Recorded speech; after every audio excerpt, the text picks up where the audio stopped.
Hey, Sharam, Namdarian here. In this video, we're going to be talking about how to not be a pushover when it comes with emotional healing. Now, if you don't know who I am and what I do, my name is Sharam Namdarian and I teach people how to heal themselves. Now, contrary to popular belief, healing does not make you this peaceful Zen as fuck monk in the universe. It might with some people. In fact, some people that might be their destiny, and if that is so your case, congratulations, go forth and prosper. But what I found through my own healing journey and what I've found through teaching other people how to heal themselves is very simply this, is that when you heal a situation in your life, more often than not, if you are done with it, you are done with it. And if that is people walking all over you and pushing you around, well, guess what? If you are done with it, you will be shot out of that like a pimple on your face.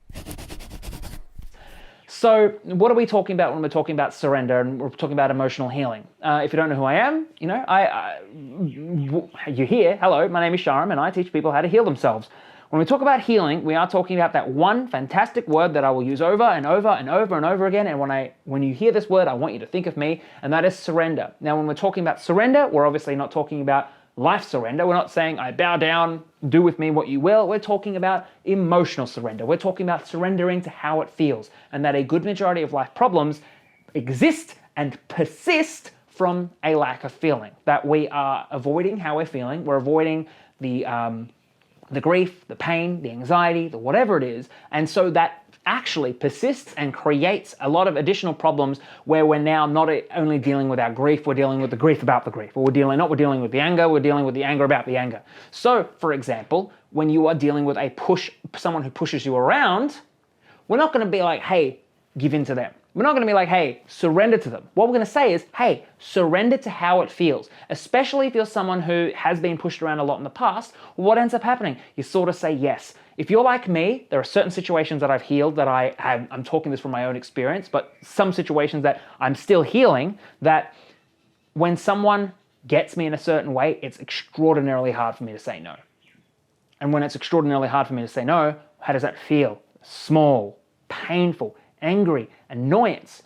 And those are the cycles that need to end. Now, with your life, if you're being pushed around or if you're struggling at saying no, basically what ends up happening is that you've got these cycles that need to be completed. These are the cycles of how you feel in that space. And as we always say, when it comes to emotional surrender and healing, emotions need to finish their cycle.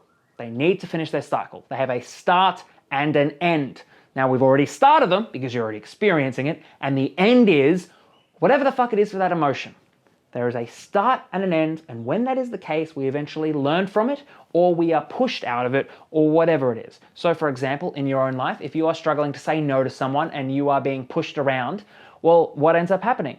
You will be consistently brought back to that kind of situation until you feel how the fuck it feels. And I'm talking about, and you might be saying, well, I am feeling it. No, I'm talking about everything. Do not change the feelings. Do not modify them. Do not reframe them. Do not make them any bigger or any smaller. Do not push them down. Do not bring them up. Just fucking feel. Deep emotional surrender. Now, what happens then? Finally, you're starting to feel how it feels.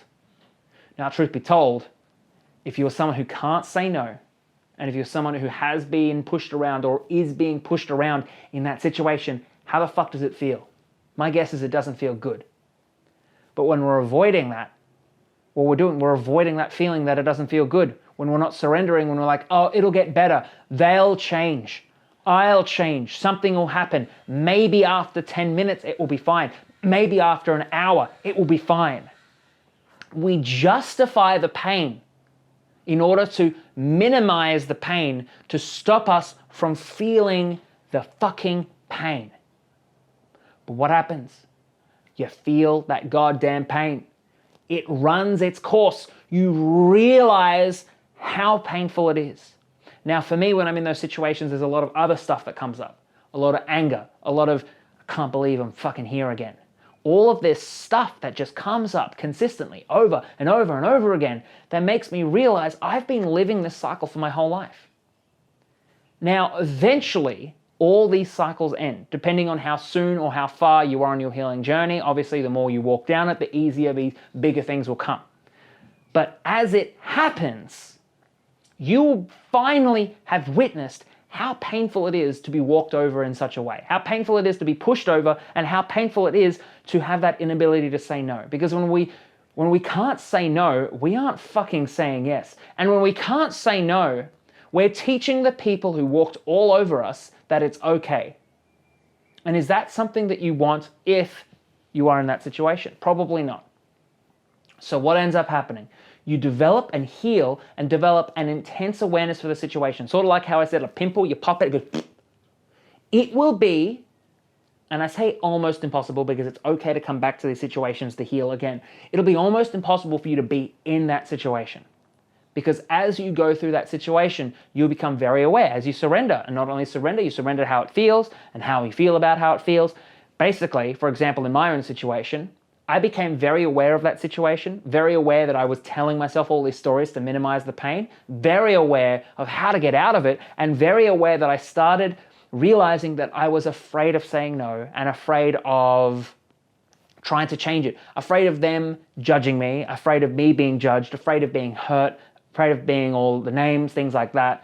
Long story short, I eventually realized once my cycle ends, before I care about what they think about me, I have to care about what I think about me.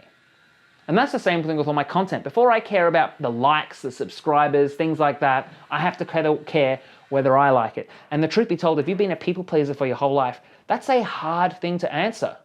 If you've been trying to impress people for your whole life, figuring out what impresses you is really difficult.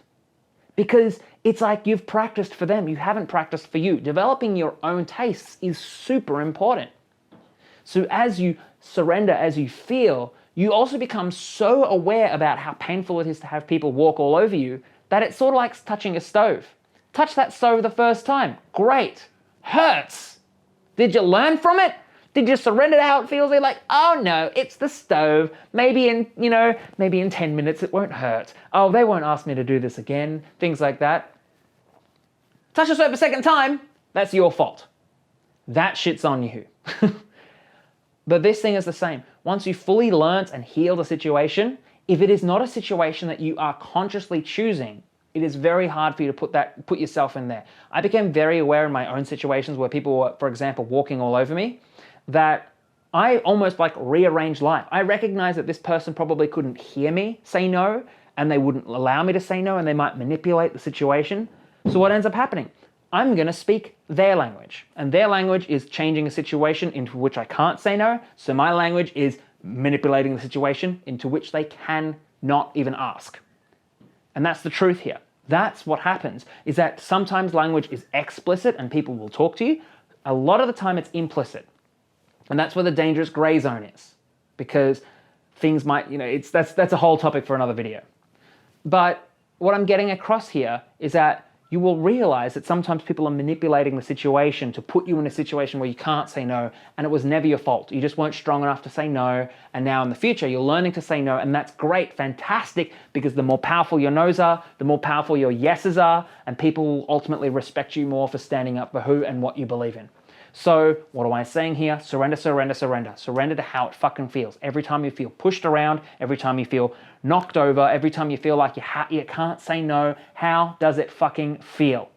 Ultimately, once that cycle completes itself, you'll be done with it, you'll have learned from it, you'll have moved on. If you come back to that situation, it's only because there is more to heal.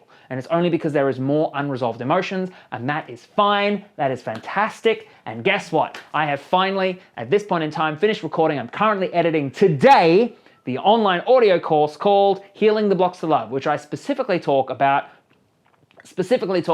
healing the blocks to love, healing those specific blockages that allow and stop people from coming into our lives that are perfectly aligned to give us the love and romance that we want and deserve. Now, if you're single, this will help you meet people. If you're in a relationship, this will help you create deeper, more intimate connections with your partner. Now, it is the best way to support me. It's the best way to support yourself. It is a two-way street. I'm here to help you. You got to help me. This is a two-way street.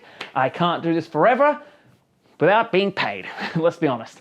So thank you so much. I look forward to that coming out soon. And if you are a fan, and if you have learned something from this video, please let me know. Comment in the box, the things below, whatever platform you're viewing this on. And you know what? Tell me how your day is going. I'll talk to you soon. Mwah. Bye.